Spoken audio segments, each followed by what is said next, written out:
Hey guys, how's it going? Hopefully you're having a wonderful week like always, because today I'm continuing with my David Bowie discography journey, and we've made it to the soundtrack album for Labyrinth from 1986. Now, if you're like me and you grew up in the early 90s or 80s, you will remember Labyrinth from your childhood. Now, the movie does star David Bowie alongside Jennifer Connelly. It revolves around a 16-year-old girl named Sarah on her quest to reach the center of an enormous otherworldly maze to rescue her infant half-brother, Toby, whom Sarah accidentally wished away to Jareth, the Goblin King. I don't remember the last time I watched this movie. It's been many years.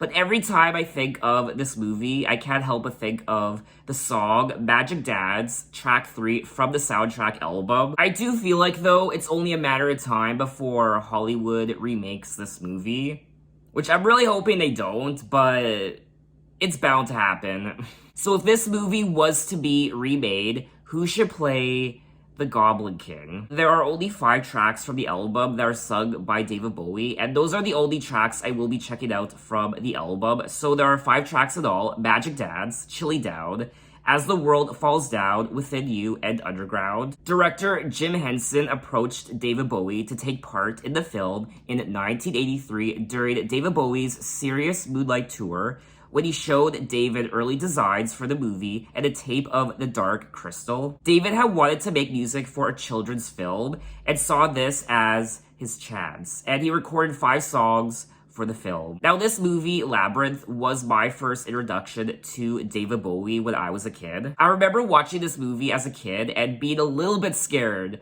of David Bowie's Goblin King. Now, the lyrics of Magic Dads referred to the 1947 movie The Bachelor and the Bobby Soxer, which I have never heard of before, starring Cary Grant and Shirley Temple, in which the two have a call. You remind me of a man. What man? The man with the power. What power? The power of hoodoo. Hoodoo you do. In Magic Dads, man is replaced with babe and hoodoo with voodoo. Oh, I didn't know that. I really do enjoy listening to this song all the time. Like I said already, the movie introduced me to David Bowie. So I guess in a way, this was the very first David Bowie song I'd ever heard when I was a kid. It's also a great Halloween song as well. I've seen this song pop up on many Halloween playlists. And of course, that intro is so iconic. You remind me of the babe. What babe? Babe with the power. What power? Power of hoodoo. Hoodoo you do what? Remind me of the babe. I love saying that. My baby's love had gone, and I left my baby blue. Nobody knew what kind of magic spell to use. Slime and snails, or puppy dog tails, thunder or lightning. Then baby said, Dad's magic dads. Dad's magic dads. Jump, magic, jump. This is just an infectious pop song. This song is very pop, it's very mainstream, it's very commercial sounding. But something I've come to realize about his music from the 80s is he is gearing his 80s albums and music towards a more mainstream and commercial sounding audience, I guess. So we are going to move on to track 5, Chilly Down. And I also want to say that I don't remember what these other 4 songs sound like. Chilly Down, As the World Falls Down, Within You, and Underground.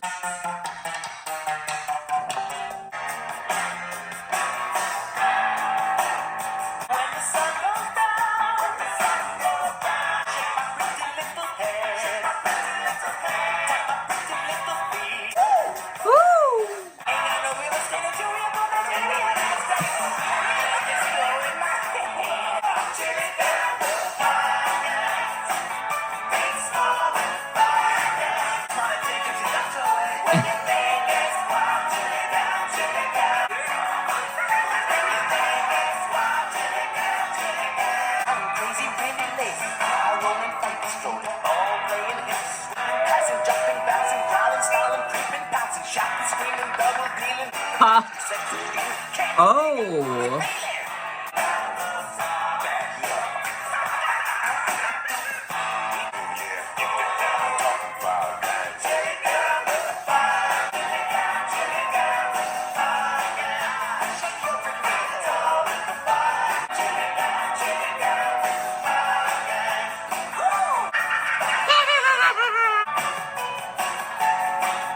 And that was track 5, Chilly Down. I do not remember this song at all, and it's such a fun track, just like track 3, Magic Dance. It's a little chaotic, and the lyrics are a lot of fun to read, and I like the interesting cackling I hear from the little monsters, whatever they're called. Goblins. I guess, well, he's the Goblin King, so I guess his little minions, his little goblins running around, I guess. I shake my pretty little head, tap my pretty little feet, feeling brighter than sunlight, louder than thunder, bouncing like a yo-yo.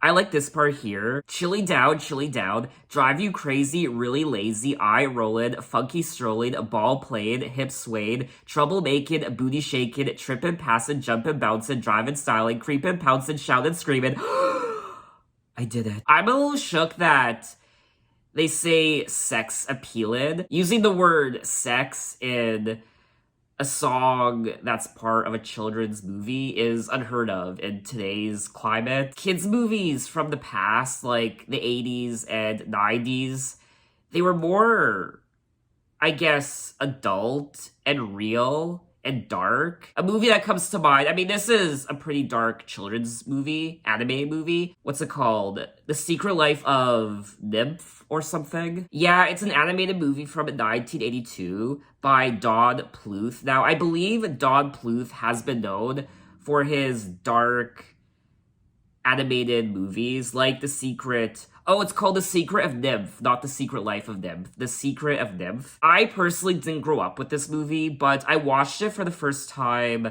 last year because I was very curious about it. And, I mean, I don't want to give anything away, but the NIMH in The Secret of Nymph, the title, is actually an acronym. But even looking at movies like Beauty and the Beast and Aladdin and The Lion King, there was a sense of realism, also real human conflict. Even Pixar, you look at the Toy Story trilogy, Finding Nemo, The Incredibles, WALL-E, and Up.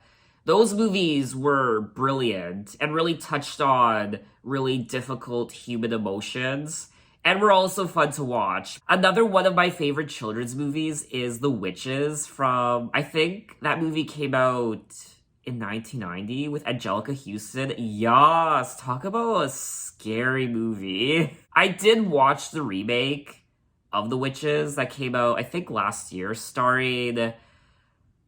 Oh, what's her name? The Princess Diaries, and, Devil Wears Prada, and The Dark Knight Rises. Oh, I'm trying to blank. Anne Hathaway, yes. Anne Hathaway was the Grand High Witch in the remake, and... yeah, it was pretty bad. I will never watch it again. Sorry, I kind of just fell down a rabbit hole there, which sometimes happens in my videos. So leave a comment down below and let me know which children's films from the past are your favorites. Children's films from the 80s or 90s or even 2000s. And please don't say Trolls, that animated movie with Justin Timberlake and Anna Kendrick. If you do, you will be slapped. But anyway, let's move on to track 7, As the World Falls Down.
And that was track 7, As the World Falls Down. And I imagine this song fits in well with the movie. In the movie. So when you're watching the movie, I imagine it's nice to watch and listen to, but as a standalone song without the visuals of the movie in front of me, I do find the song painfully boring. I really didn't find anything interesting about it. I didn't find his vocals interesting. I didn't find the production interesting.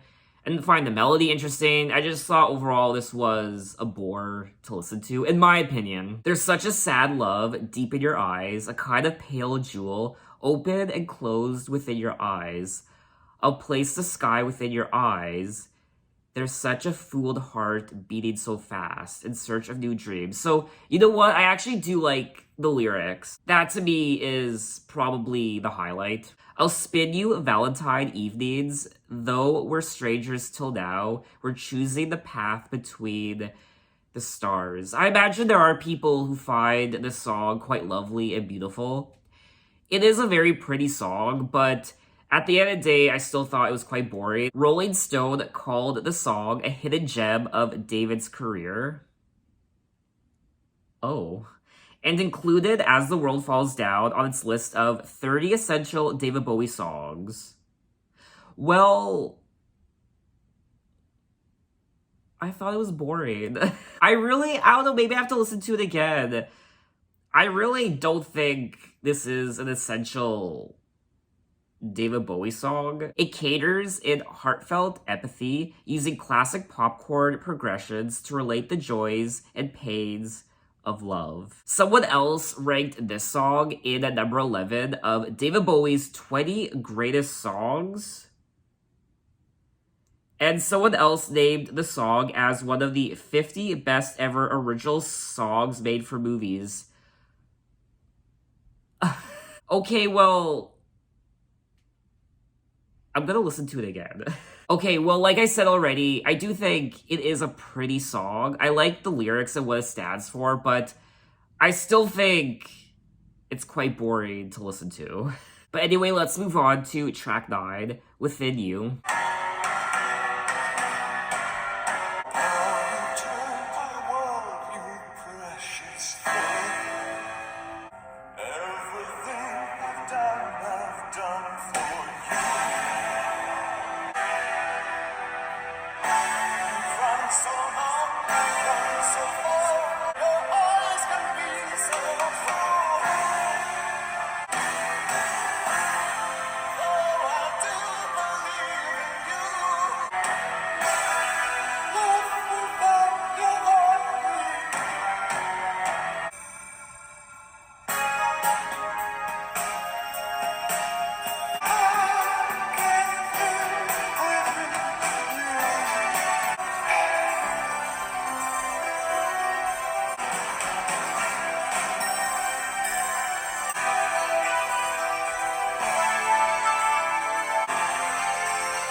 And that was track 9, Within You. And first and foremost, I do want to comment on his vocals on this track. Particularly painful to listen to. And when I say painful, I don't say it in a negative. I just mean that the emotion in his voice is very painful. He's going through this, I forget what actually happens in the movie, kind of, but I think he is interested in Sarah in the movie. Jennifer Connelly's character, from what I remember, I think.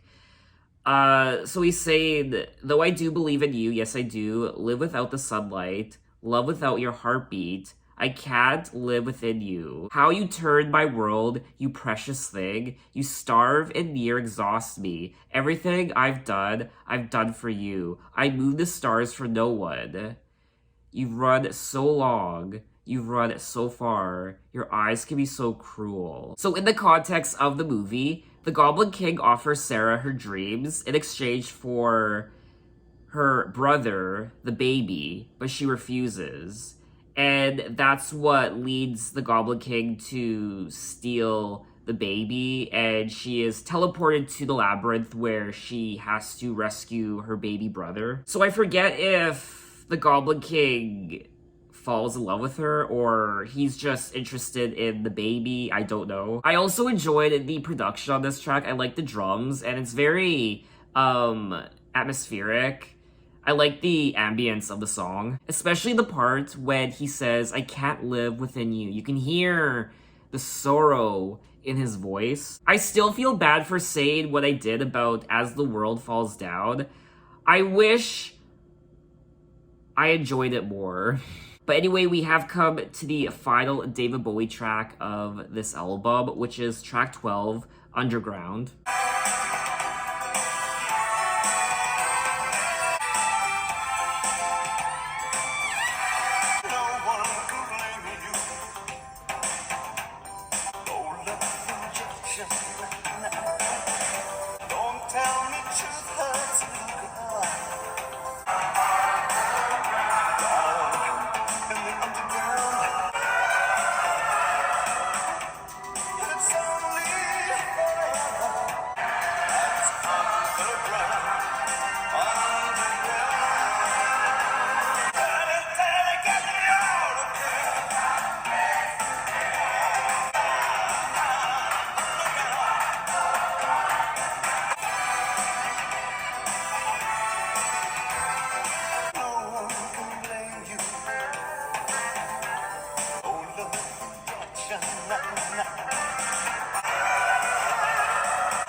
And that was track 12, Underground. Yes, this track was everything, honestly. First and foremost, his vocals, and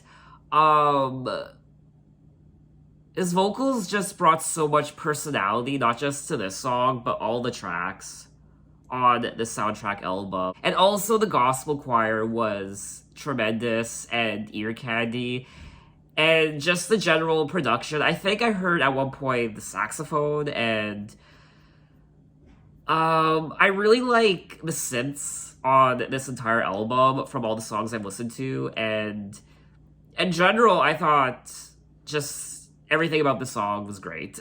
Now, Underground is the film's theme song. Explain his choice of musical style for the song. David said, "The film essentially deals with a girl's emotions and what she's going through, discovering about herself and her parents and her relationship to her family. So I wanted something very emotional, and for me, the most emotional music I could think of is gospel." Now, people have considered this track to be one of the strongest songs on the Labyrinth soundtrack. It's also named one of the best theme songs for a movie from the 80s, and some people have also ranked this song as one of the best David Bowie songs ever. I do think this is one of the best David Bowie tracks on the album, if not perhaps the best one, dare I say it. Even better than Magic Dance. I mean, Magic Dance will always have a special place in my heart, but this track, oh, it's so emotional, it's so aggressive, and just in your face.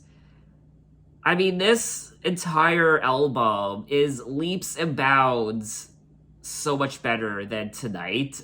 Compared to Tonight, his prior album, this is hunky-dory. You can tell he was very much passionate about this project, and you can just hear it in his voice, and you could tell that a lot of love went into these songs. Daddy, Daddy, Get Me Out of Here, Ha Ha, Underground, Sister, Sister, Please Take Me Down, Ha Ha, I'm Underground. Wanna Move Underground, Sister, Sister, Take Me To. I really need to watch this movie. I'm really excited to watch it again. You know what? I'm going to watch it tonight or sometime this week. God, it's been 20 years probably. It's a fun album to listen to. I like the lyrics of all the songs.